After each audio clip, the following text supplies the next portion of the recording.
Mazi Nnamdi Kanu tell Nigeria government that if you draw your army to the east, where they are busy buying Biafrans in Biafra land, that the Fulanese herdsmen is going to take over the northern part of the country. And the thing is happening in our crocodile eyes. That is this video that I'm going to show you. You will feel for these people in this village. As this one they happen, they say that the Congolese, one scientist from Congolese are busy building rockets to compete with the world, while we are busy buying ourselves. Why the Boko Haram is busy taking over communities where they find resources in the northern part of the country. I'm going to play you the videos for you to watch, but this video, I want to talk something very, very important in this video today that we need to hear and also learn from. My people, welcome back to Balabas Gist. If today is the first time where they come across this wonderful channel, you are highly welcome. We still dey here, they bring updates back to back as it dey hot. Let's quickly jump into the matter where we get for our hand today. It'll be smart, you know. You know, Mazi Nnamdi Kanu, I always, everything Mazi Nnamdi Kanu said, I write it down. When it's happening or is happening already, some are happening already, we'll bring it here to tell that this thing, he said it and it's happening. Do you know that the Boko Haram ambush Nigeria army and more than 6 people die for inside that matter? I'm watching closely to see how the Nigeria general, you know, will come aside, you know, the way he did in Niger Delta, the way he's doing in Southeast. They will come and tell Nigeria support us so that we can. They are not doing that. You will see them doing that. Remember the people they say they buy for inside Niger Delta, how they give the burial, come outside talk, we are going to revenge, we are going to do this. Why are they not saying it the way they are taking that of Niger Delta serious? So this word go to Niger Delta people. It's time to know your enemies. Time to know your real enemies. Don't allow your ego to drag all of you to Elia. I don't want to mention where you are going, but you already know. Okay, look at this village in northern part of the country. I'm going to play you the video. Just watch how these little children, how they carry this into enter inside bush to extend of it remains small thing where they buy this small girl. They can't wound down for inside for in leg. Just watch the video, then we'll come back and continue. For over 2.5 hours, we rode on this armored personal carrier from Kagara to Madaka, an indication of the volatility and insecurity around the general forest area of Madaka and Rafin Kwakwa, located in the eastern part of Niger State. For the people of Madaka community, Thursday, 21st March, dawned with an attack of armed men, leaving over 30 people killed, several others abducted, and with traces of their attack on the market square and the only healthcare facility.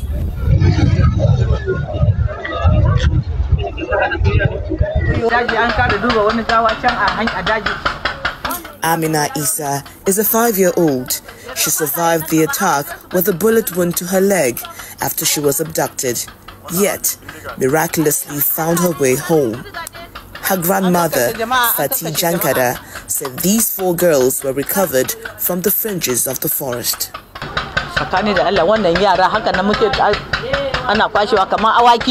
For God's sake, imagine these little children bundled and carted away like animals. I can't count the number of people that were killed.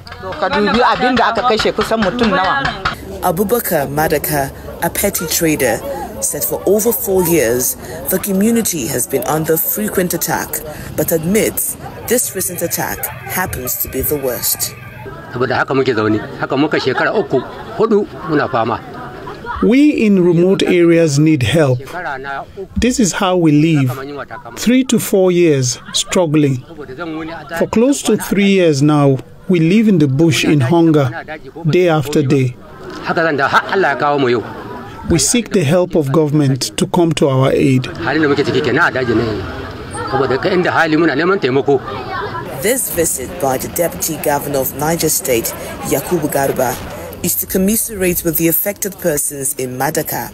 Speaking to newsmen shortly after a tour of affected facilities, he said the government is committed to a peaceful return of abductees. The assessment so far I have done, it is heart-touching, seeing devastating effect of infrastructure carried by these bandits or terrorists.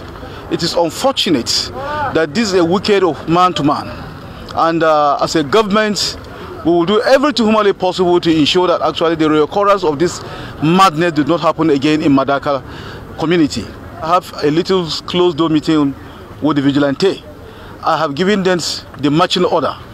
They should not just stay back for defensive. They must take offensive action against this bandit until those people in captivity are released. And I'm assuring you, by the grace of God, they will do everything humanly possible with the help of our conventional security men who are leading. They will actually bring them back. Our prayers, they should bring them back safely. These people will continue to look to government to address the security situation, even as they wait for the return of those abducted. Come back as I've watched that video. And I want you now to confirm if what Maazị Nnamdi Kanu said, is it happening or not?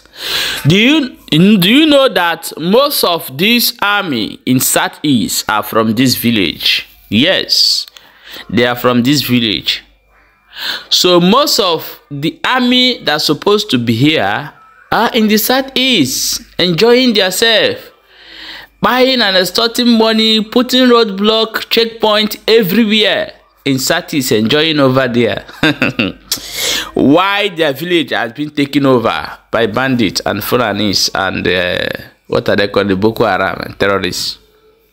Maazị Nnamdi Kanu said it.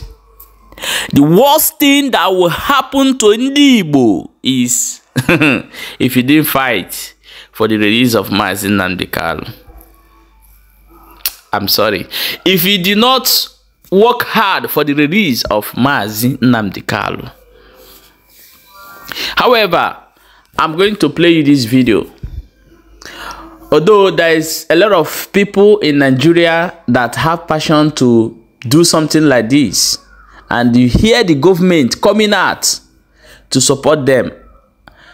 I'm talking about what is happening in Congo, where a young man wake up and say he want to build rocket to also let it be that the Africans are doing something. So, do you remember that some weeks ago, Nigeria said they arrested some people in that was in Asabaya, in Delta State. In Delta State, they are manufacturing drones, they are manufacturing guns, they are manufacturing this thing, and they come outside to tell the public that they are arrested. Oh, let us clap for them, clap for them. They arrested people that is manufacturing gun and this thing. But look at this young man is building rockets. If a person from Southeast stand up to do this thing tomorrow, they will say they want to use it to terrorize Nigeria. Because Nigeria did not agree in each other. If somebody, like for example, you wake up tomorrow, say you want to build a rocket, so that you have dream to build a good rocket, you want to, they will say that you are building the one, or you want to use it, or that is a bandit, or that is a terrorist, so in the Southeast, that the one, or terrorist, they will label you and arrest you. Your dream is gone. Because the ethnic people living there did not accept in one thing. They didn't believe in one thing. People, how can you bring people who don't believe in one thing together? Allow everybody to come to the round table and decide the fate, so that all this insecurity will stop. Do you think that when we hear the news of military men dying, do you think that we're happy? We're not happy seeing all those things. Sometimes it pays us to even report the news because when we hear, but what is the cause? The men that are dying for nothing. What peace are they trying to keep? Who created it? How did they originate? Everybody in Nigeria, nobody is even asking this question. Where the Boko Haram originated? How did we get to here where we are today? How did the ESM come outside? How did the Babago come outside? How did the Fulani herdsmen, the current army they are creating now, come outside? How did the Boko Haram and ISIS, ISWAP, all of them, how did they come outside? What are they asking for? All these people I mentioned are their arm. Biafra Liberation Army is there. Resistance Fighter is there. Biafra Neva is there. How did all these people come outside? And they are all armed. Then you think that stopping this thing will be go out there, finish them. Our men will enter there and make sure they bring them to book. How many are you going to stop? The more you are stopping more are frustrated and more are going to join. How many Boko Haram have you people captured and keep in this thing? How many? But all those Boko Haram you captured, are they not Boko Haram every day? You have come to the channel TV so many times. You have wiped out ESN in this place, but you are still seeing ESN videos. You are still seeing ESN performing. How many do you think you can stop? The better we tell ourselves the truth, the better we end all these things. We are not happy seeing military man there. No, we are not happy seeing our brothers, our sisters being kidnapped every day. No, we are not happy seeing that. But the problem is the government, and the government refused to tell the citizens the truth, and they refused to do the needful. That is why we find ourselves where we are today. That man, Maazị Nnamdi Kalu, the best thing people can do is to release Maazị Nnamdi Kalu. Release him and negotiate. Negotiate and release Maazị Nnamdi Kalu. That is the only solution to this problem that is happening. To watch this video that I'm going to show you, that young man in Congo that building rockets, just watch the video, then we'll come back and continue. You'd never guess that this unassuming black steel pipe is actually a rocket independently developed in Africa. Constructed from old oil drums for the body and repurposed steel plates for the tail fins, the materials might be simple, but they carry the lofty dreams of flight. Their goal is to launch it into low Earth orbit, and their launch center, their most advanced piece of technology, is a few old computers. It seems almost unbelievable, but they've already launched 5 rockets from here. Jean-Patrice Keka is the chief engineer of the Congolese rocket program. His dream is to build Congo's first manned rocket and train Africa's first astronaut. To this end, he's even purchased a plot of wasteland to use as a launch site. The first rocket model, made from a baby milk tin, also marks the beginning of his space dream. However, his first rocket launch didn't go smoothly. It wasn't until his second rocket that he successfully reached an altitude of 1,500 meters, catching the attention of the Congolese government, though they didn't provide any financial support. To save costs, Keka continued to use recycled materials for his rockets, making rocket bodies from milk tins and recovering electronic components from scrapyards. He launched 3 more rockets, with one reaching an altitude of 15 kilometers in just 45 seconds. For his 5th rocket launch, Keka included a lab mouse preparing for manned spaceflight. Unfortunately, the rocket exploded shortly after takeoff. Undeterred, he immediately began work on his next rocket. In a workshop, a 15-meter-long rocket was taking shape his 6th, a 3-stage rocket intended to carry a satellite into space and capture images of Congo. The workshop lacked sophisticated machinery. Everything was handcrafted. The rocket's body was welded from oil drums, and the tail fins were made from simple steel plates. Yet the production cost was astronomical for Keka. To raise funds, he had to publicize his rocket project. Fortunately, a Swiss scientist was moved by Keka's dream and determination, investing $50,000 and providing technical support, a significant boost for Keka. His space dream has also inspired countless young Congolese, with many students volunteering to join his team. As the rocket nears completion, everyone eagerly anticipates the day it will soar into space. Each launch attracts hundreds of spectators who celebrate wildly if successful. Keka has ignited not just rockets, but the national pride of many Congolese. A 7-year-old girl has been deeply inspired, aspiring to become Africa's first female astronaut. The rocket's construction is in its final stages, a culmination of everyone's efforts. While it's uncertain if it will reach space, this marks a significant event in Congo's space history.